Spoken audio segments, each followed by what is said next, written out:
What is going on, my friends? Today we are discussing a topic that I get asked about a lot.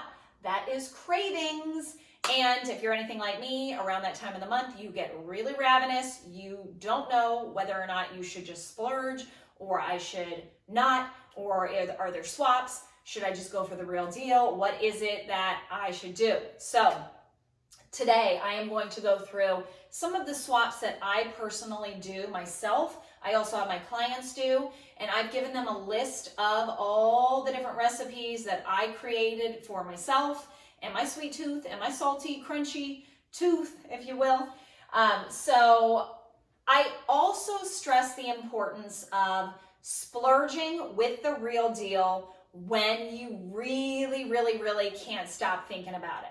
Because there's something to be said about letting yourself have that thing that you've been craving when you know that your body really wants it. There's a difference between walking in front of a pizzeria and you smell the pepperoni and the cheese and you're like, that smells good, I really want pizza. Or you've been sitting in your office Monday through Wednesday and you are dying for pizza. You can't stop thinking about pizza. You go home dreaming about pizza. We've all been there where you're like, oh my gosh, and it seems like every commercial you watch on television is the thing that you're craving. You're like, I can't escape it, I need it.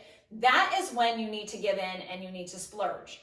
But the day-to-day, when you're like, I could go for that, I could go for that. And just because your kid is eating it and they don't finish it on their platter, that is not the time to give in.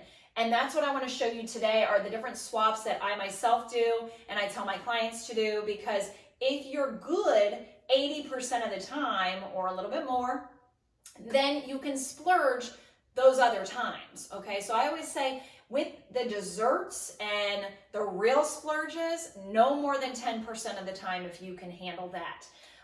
But you do need to find a good balance between the two, because it's not healthy to completely eliminate something forever. It's not possible, first of all.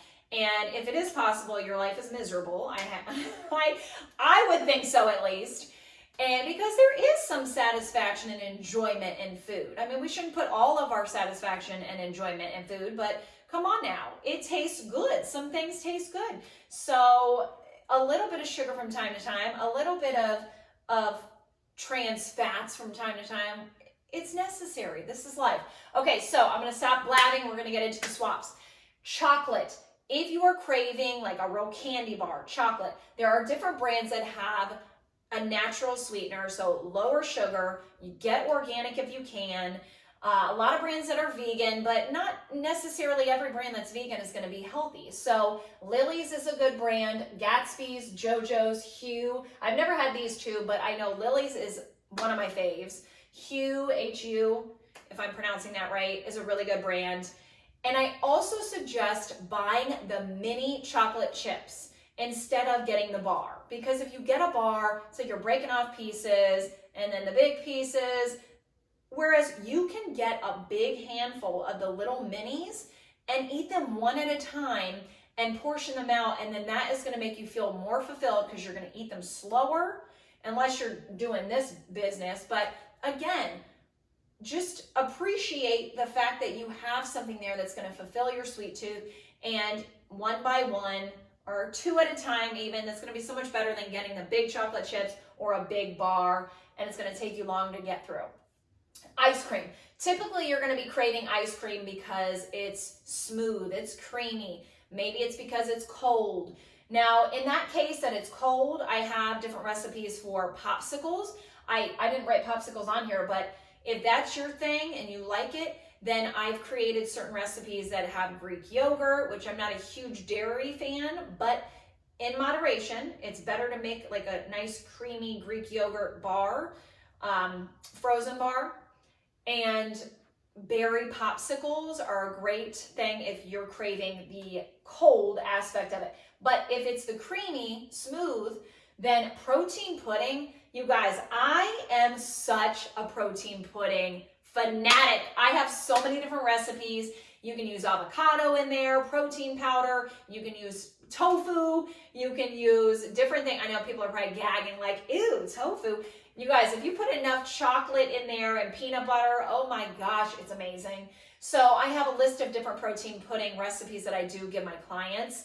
And I honestly eat protein pudding every single day.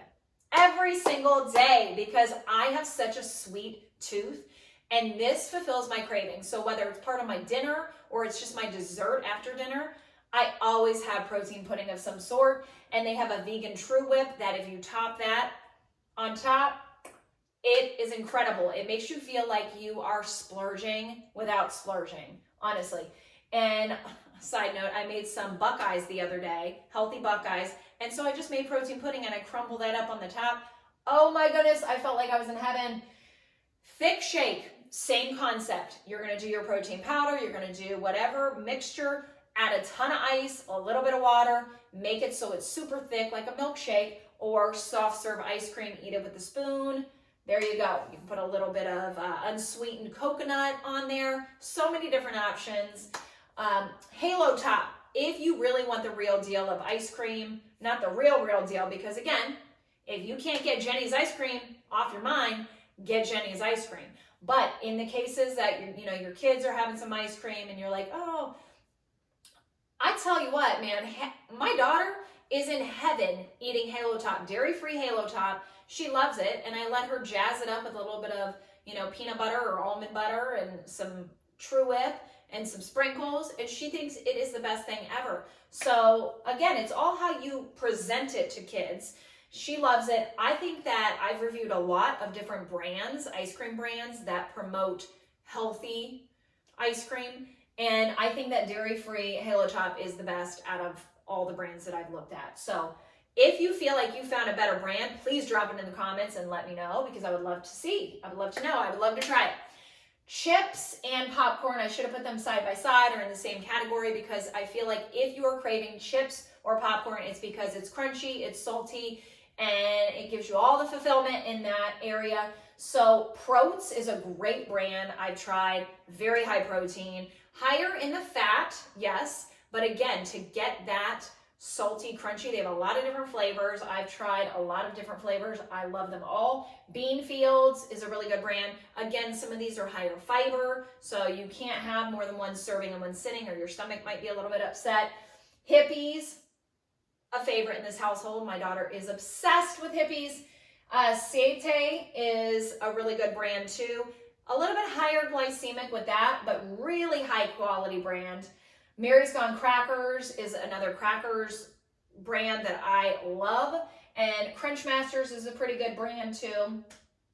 I am guilty of doing I love Daya. It's not the best option for vegan cheese because there are inflammatory oils in there, but again, everything in moderation. But I love their cheddar slices. So I will break that up and I'll do cheese and crackers with one of these two crackers.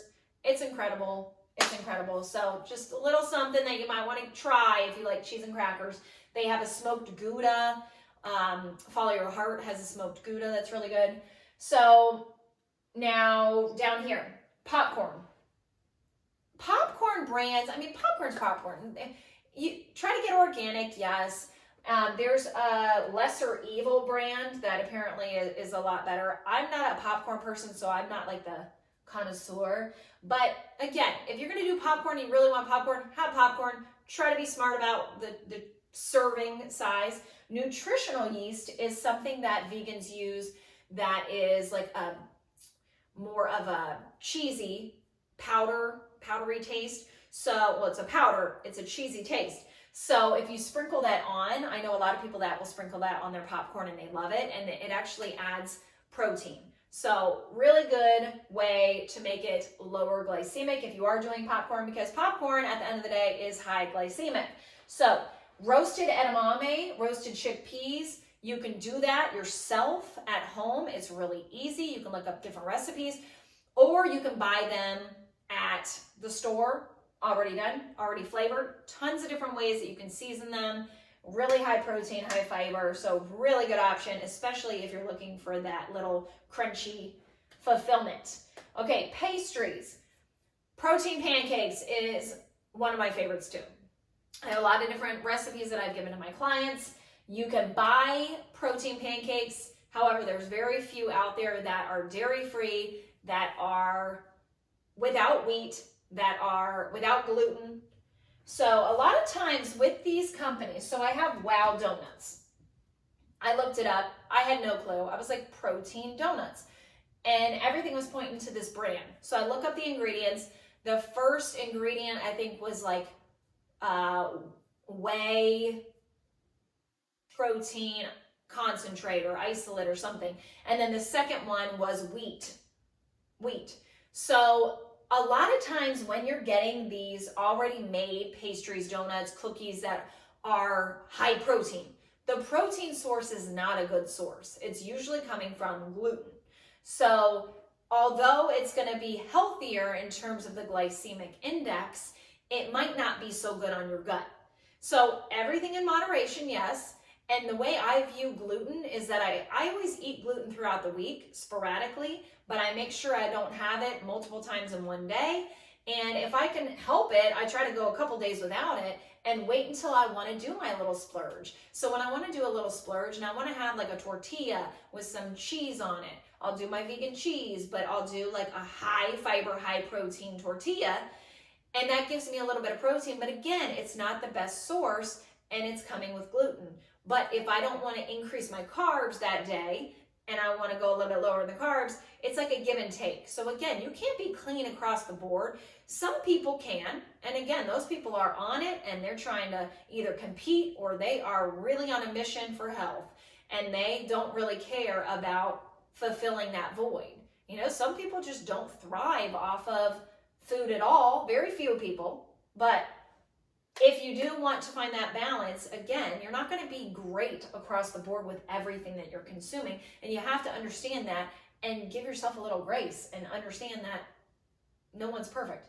Okay, so Wow Donuts, go for it if you want time to time, but don't have those in your pantry every week and you're having that because it's just, again, you don't want to have any of this at your beck and call every single day, because it's just going to be feeding that hunger hormone for the munchies, for all of it. So my suggestion is wait, buy one serving if you can.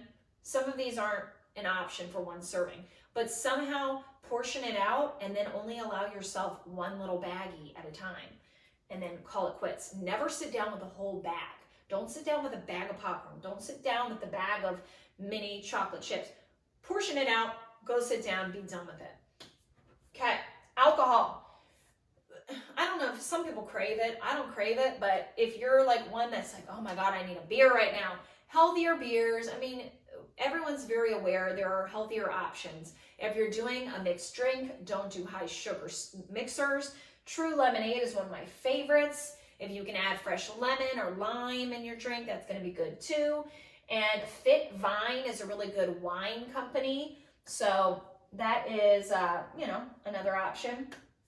Pizza. I have a really good quinoa pizza bites recipe on my blog. If any of you guys want that, drop recipe please in the comments. Banza is an incredible brand. They have rice, they have pasta, high chickpea product line. And their pizza crust is fantastic, so higher protein, higher fiber. So if you can make it yourself, make it yourself. A low-carb flatbread. There is a Flat Out brand, which I used to eat more of. It's not the best. Its main source of protein is coming from gluten. So not the greatest, but again, everything in moderation. If you're like, man, I've been a little higher in my carbs today, I'm dying for some pizza, then make your own at home, keep it low carb, don't worry too much about it. But do you want to do it every day? No. Do you want to do it every single week? I don't know. I mean, no more than once a week, but sporadically. Quinoa bites, again, like I said, if you can make your own, make your own. And save your real deal pizza for just once a month, twice a month, very rare when you can't get it off your mind.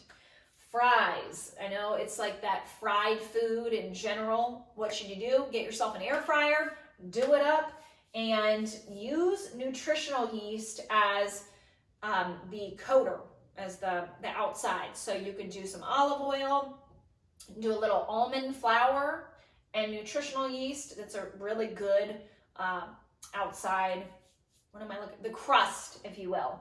And just do your seasonings. Zucchini is really good in the air fryer, and then sweet potatoes, better option than white potato. But again, little hack to remember, that resistant starch, if you're gonna cook something that's starchy and then you sit and let it sit and cool, if you eat it when it's cooled off, it's considered resistant starch, so it's not gonna be as high glycemic as it was when you just pulled it out of the fryer, okay? So hopefully that was helpful. Let me know, and if you have any questions, let me know. Have a great night, and enjoy your craving splurges.